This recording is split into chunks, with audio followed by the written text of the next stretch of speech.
नमस्ते दोस्तों, मैं हूं आपकी दोस्त डॉक्टर शालिनी और मेरे चैनल हम सबके इस चैनल अपराजिता टैरो में आप सभी लोगों का बहुत बहुत स्वागत है। हमारी इस सीरीज़ में आज चौथा एपिसोड है हमारा और जो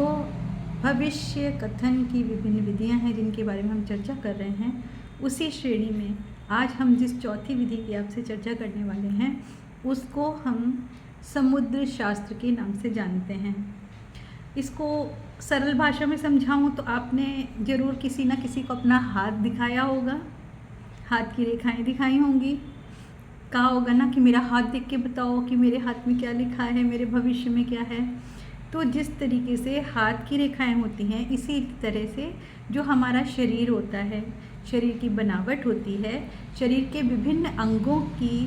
जो बनावट होती है उनके आधार पर भी आपके भविष्य का कथन होता है, जिसमें हस्तरेखा भी एक विषय है या एक भाग है। इसके अलावा समुद्र शास्त्र में आँखों का आकार, बड़ाई, छोटाई,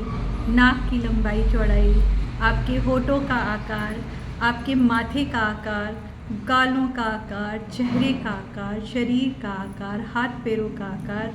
और इसके अलावा आपकी उंगलियों का आकार, अंगूठों का आकार। और ये जो आपने सुना होगा ना, ये हमारे पोर्स में शंख बना है, सीप बनी है, ये सब जो है ना, ये समुद्र शास्त्र का एक भाग है,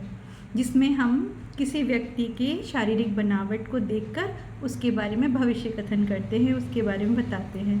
हाथ के अलावा पैरों में भी लकीरें होती हैं जिनसे हम आपके भविष्य की भविष्यवाणियाँ कर सकते हैं। जैसा कि आपने देखा होगा कि जब दीपावली होती है या विशेष पर्व होता है या कोई नई नवेली दुल्हन आती है तो हम हाथों के छापे लगवाते हैं, पैरों के छापे लगवाते हैं। या जब दीपावली होती है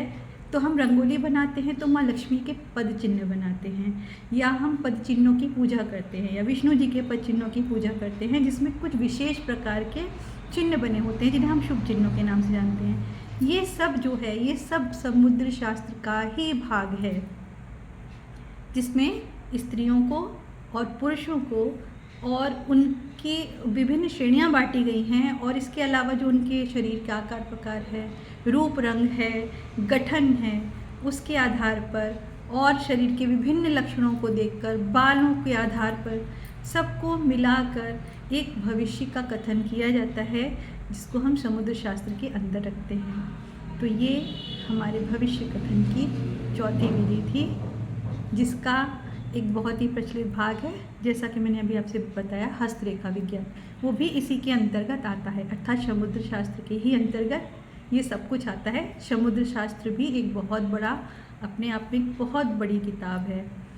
और इसी तरह हम और अन्य विषयों की चर्चा भी आपसे करेंगे। उम्मीद करती हूँ कि आपको ये जानकारी सुनकर अच्छा लगा होगा और इसी तरह की और इंटरेस्टिंग जानकारियाँ और बहुत सारी बातें, बहुत सारी चीज़ें लेकर मैं आपके सामने इसी तरह से हमेशा आती रहूँगी।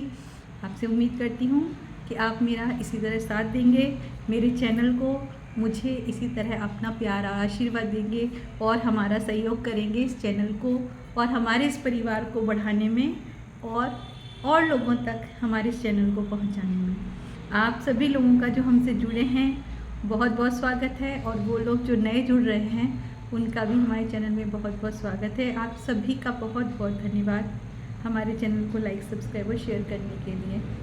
फिर मिलती हूँ आपसे अगले एपिसोड के साथ, तब तक के लिए नमस्कार।